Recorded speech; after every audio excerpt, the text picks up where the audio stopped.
climbing sports tend to draw people in danger. The more extreme you get, the riskier it becomes, and the more thrilling it is to the athletes doing them. Some of them may shock you. Here we have some of the top 5 most thrilling, hazardous, and deadly sports around. Number 1, Big Wave Surfing. To count as big wave surfing, the waves should be at least 20 feet tall. There are so many risks to this sport that you may not think of. Waves this big are extremely powerful. In a big wipeout, surfers can be pushed 20 to 50 feet, 6.2 to 15.5 meters, below the surface. On top of that, it's easy to get unsettled under the water from a wave that powerful, and it's imperative that they can regain their equilibrium quickly and get to the surface before the next wave comes, usually less than 20 seconds later. Big wave surfing world record. Tallest wave ever surfed. The 78-foot tall wave in Portugal was surfed by Garrett McNamara in 2011. Number 2, Street Luging. Have a need for speed? Then you might want to look into street luging. But first, there's a lot to this simple sport that can go wrong. Street luging was originally developed when skateboarders realized they could lie down on their boards to go faster. It has since evolved into its own sport, with more refined boards specific to these sports, boards that don't have brakes. Because your body is flat when street luging, there is little to no wind resistance, which helps the rider to go faster down the road. However, because the rider's body is so close to the ground, it's easy to hit body parts against the roadway even just by simple steering. Think about it, even just scratching your elbow against the ground while going 80 miles per hour could potentially skin you to the bone, which in turn could make you crash.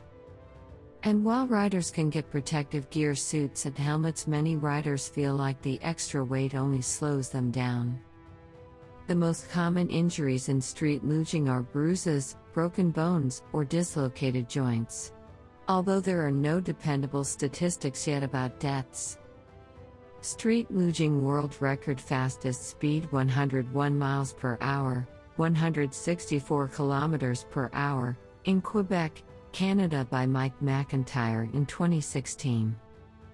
Number 3, Cave Diving.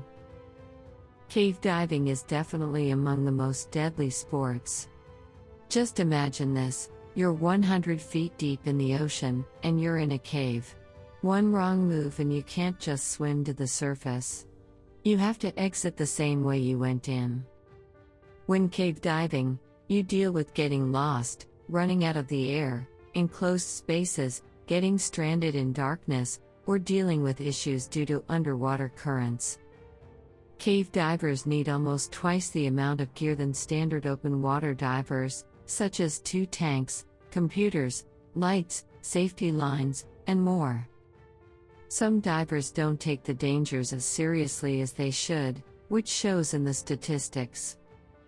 95% of all cave diving deaths were people who weren't trained properly and went beyond their limits.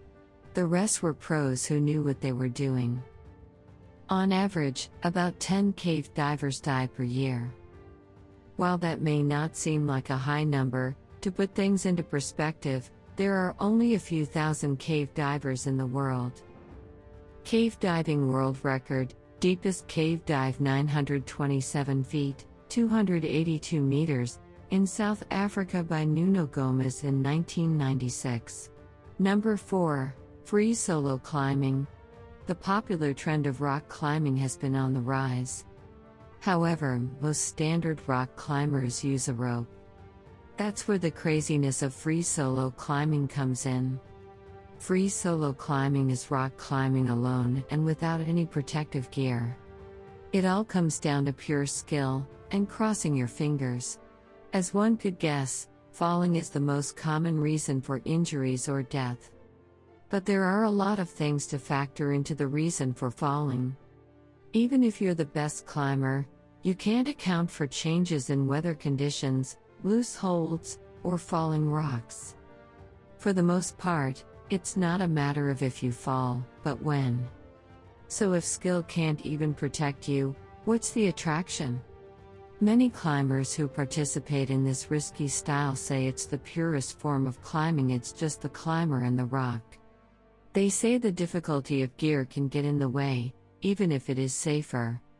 Free solo climbing record longest climb 3,000 feet up El Capitan, Yosemite, done by Alex Honnold in 2017. Number 5, base jumping. If skydiving isn't intense enough for you, base jumping is about as extreme as you can get, and debatably the most dangerous sport in the world. The base itself is an abbreviation for buildings, antennas, spans, bridges, and earth, cliffs, aka, the structures you jump off. This insane sport consists of jumping off a fixed structure, as described in the name of the sport, and either parachuting or wingsuit flying to reach the ground.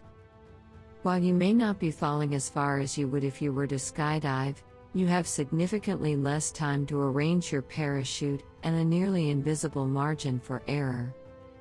Due to the dangerous nature of this sport, it is illegal in most places in the world, with few exceptions.